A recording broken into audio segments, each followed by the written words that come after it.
Halo, assalamualaikum warahmatullahi wabarakatuh, sahabat surga. Kali ini kita sudah bersama kembali. Kali ini kita ditemani oleh Ustadz Satili untuk bisa melihat sejarah Islam yang ada di sekitaran Nabawi. Kali ini kita akan ke Masjid Abu Bakar, kemudian ke Masjid Ali bin Abi Thalib, dan kita akan melihat sejarah dari Masjid Muhammad atau Masjid Awan, di mana masjid ini sebagai tanda pada saat itu Nabi Muhammad meminta hujan kepada Allah Subhanahu wa taala. Assalamualaikum warahmatullahi wabarakatuh. Waalaikumsalam warahmatullahi wabarakatuh. Alhamdulillahirabbil alamin wassalatu wassalamu ala asyrafil anbiya'i wal mursalin wa ala alihi washabbihi ajma'in. Bapak Ibu jamaah UBP yang dimuliakan Allah Subhanahu wa taala. Gimana kabar semuanya, sehat? Sehat, alhamdulillah. Semangat? Semangat. Alhamdulillah kita masih diberikan oleh Allah Subhanahu wa taala kesehatan dan kesempatan sehingga kita masih bisa melaksanakan rentetan kegiatan kita pada hari ini yang begitu padat juga. Pagi kita alhamdulillah sudah melaksanakan jadwal masuk raudhah yang bagi yang ibu, dan siang alhamdulillah bapak-bapak sudah memasuki raudhah semuanya. Yang mudah-mudahan bapak ibu yang sudah masuk raudhah dan menyampaikan doa semua dan hajatnya dikabulkan oleh Allah Subhanahu wa taala. Kemudian hari ini sore menjelang maghrib kita melanjutkan ziarah city tour kita, ziarah keliling Masjid Nabawi yang meliputi beberapa masjid, dan juga kita akan melewati Saqifah Bani Sa'idah dan juga pemakaman Baqi, Jannatul Baqi. Bapak Ibu yang dimuliakan Allah Subhanahu wa taala, baiklah, adapun yang di belakang kita, belakang Bapak Ibu, ini adalah Masjid Abu Bakar As-Siddiq radhiyallahu anhu. Kenapa dikatakan Masjid Abu Bakar As-Siddiq? Ini adalah kaitannya sejarah dengan Rasulullah SAW. Ketika Rasulullah bersama Abu Bakar As-Siddiq hijrah pertama kali menuju kota Madinah Al-Munawwarah, ini adalah tempat pertama Abu Bakar As-Siddiq bersama Rasulullah melaksanakan sholat 2 hari raya. Dan juga dua versi mengatakan sejarah. Yang kedua mengatakan sejarah, yaitu ini adalah kediamannya Abu Bakar Siddiq ketika beliau sampai di Madinah Al-Munawwarah. Jadi ini ada bangunan ini dulunya bukan masjid. Kenapa dibangun masjid oleh Khalifah Umar bin Abdul Aziz sebagai Khalifah Madinah waktu itu? Sebab ini adalah untuk mengenang jasa sahabat Rasulullah SAW. Sebab Abu Bakar As-Siddiq adalah sahabat Nabi yang betul-betul menemani Rasulullah SAW yang berhijrah dari kota Mekah menuju kota Madinah Al-Munawwarah. Ini adalah dua versi mengatakan sejarah. Yang pertama, ini adalah tempat pertama kali Rasulullah melaksanakan sholat Id bersama Abu Bakar As-Siddiq, dan juga ini adalah kediamannya Abu Bakar Siddiq, maka dijadikan masjid oleh zaman pada Khalifah Umar bin Abdul Aziz. Adapun yang kedua, yaitu di belakang kita lagi dari kejauhan, yaitu Masjid Ali bin Abi Thalib. Kenapa dikatakan Masjid Ali bin Abi Thalib? Maka itu adalah Masjid Ali bin Abi Thalib itu adalah masjid yang mana Sayyidina Ali bin Abi Thalib menjadi imam pertama untuk melaksanakan sholat Id di zamannya Rasulullah SAW. Kemudian versi yang kedua mengatakan dijadikan kediamannya Sayyidina Ali bin Abi Thalib.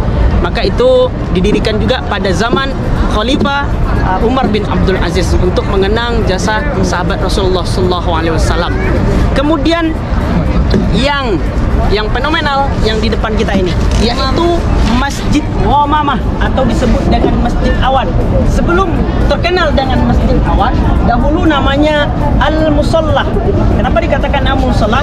Rasulullah SAW ketika melaksanakan sholat Id, karena Masjid Nabawi begitu tidak terlalu besar, karena jemaah Madinah Al-Munawwarah begitu padat dan perkembangan Islam sudah mulai menyebar, akhirnya Rasulullah mengadakan sholat Id diadakan di Al-Musallah, di tanah lapang dulu namanya, dijadikan untuk sholat Id bersama Rasulullah SAW.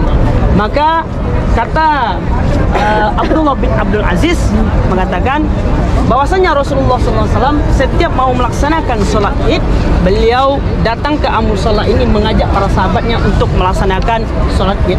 Kemudian kenapa dikatakan sholat Masjid Ghamamah? Kenapa dikatakan dengan Masjid Awan? Ini ada hubungannya pada zaman Rasulullah SAW.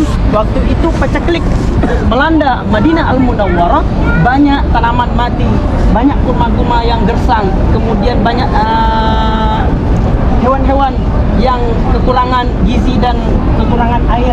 Akhirnya para sahabat dan penduduk Madinah Al-Munawwarah bersepakat mendatangi Rasulullah SAW. Wahai Rasulullah, kita dalam keadaan kekeringan, maka mintalah kepada Allah Subhanahu wa taala turunkan hujan. Maka Rasulullah SAW mengumpulkan para sahabat dan mengumpulkan ahlu Madinah semuanya, baik yang kecil, yang muda, yang tua, bahkan hewan-hewan pun dikumpulkan di sini untuk melaksanakan solat istisqa atau solat minta hujan.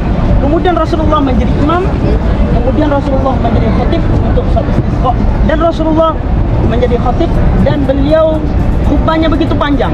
Bahkan ada beberapa sahabat sudah mulai merasakan saking panasnya waktu istisqa itu, akhirnya para sahabat sudah mulai berbisik satu sama lain, sampai kapan Rasulullah selesai ini khutbah? Akhirnya dengan begitu panasnya cuaca waktu itu, akhirnya Rasulullah menyelesaikan khutbahnya dan melanjutkan sholat 2 rakaat untuk sholat istisqa, dan Rasulullah mengenakan ridanya atau selendangnya di balik, kemudian Rasulullah mengimami sholat istisqa. Kemudian para sahabat dan Rasulullah SAW dinaungi awan yang sangat mendung, yang gelap gulita, dan akhirnya Rasulullah bersama para sahabat diguyur hujan yang sangat lebat. Bahkan satu riwayat mengatakan saking lebatnya hujan waktu itu, rumah Rasulullah dalam keadaan becek, saking basahnya waktu itu, saking lebatnya suasana hujan waktu itu. Inilah dikatakan Masjid Ghamamah atau Masjid Awan, kisahnya waktu Rasulullah melaksanakan sholat istisqa. Pertama, dinamakan dahulu namanya Masjid Al-Musalla. Ini adalah tanah lapang untuk Nabi Muhammad SAW melaksanakan sholat id, dan juga dikatakan Masjid Ghamamah, Masjid Awan, sebab Rasulullah melaksanakan sholat istisqa, sholat minta hujan bersama para sahabat dan ahlu Madinah. Itu saja ringkas cerita tentang Masjid Abu Bakar, Masjid Ali bin Abi Thalib, dan Masjid Ghamamah. Apa hikmahnya?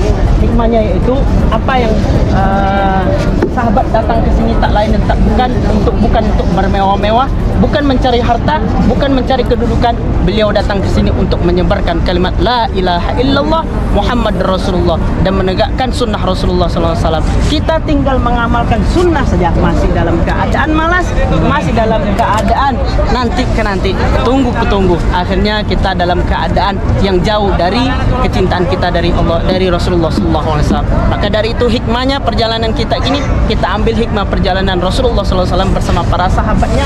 Begitu besar perjuangan Rasulullah bersama para sahabatnya, mengorbankan harta, mengorbankan keluarga mereka, bahkan mengorbankan nyawa mereka untuk menegakkan kalimat la ilaha illallah Muhammad Rasulullah. Itu saja yang dapat kita sampaikan.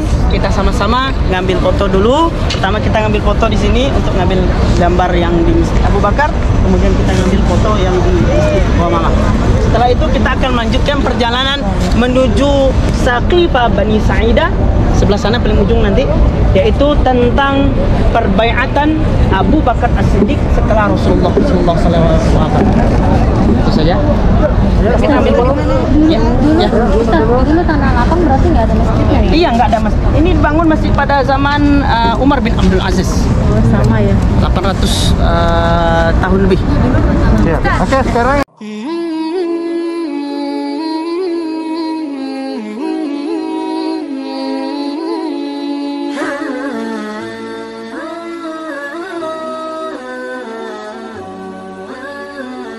Hmm.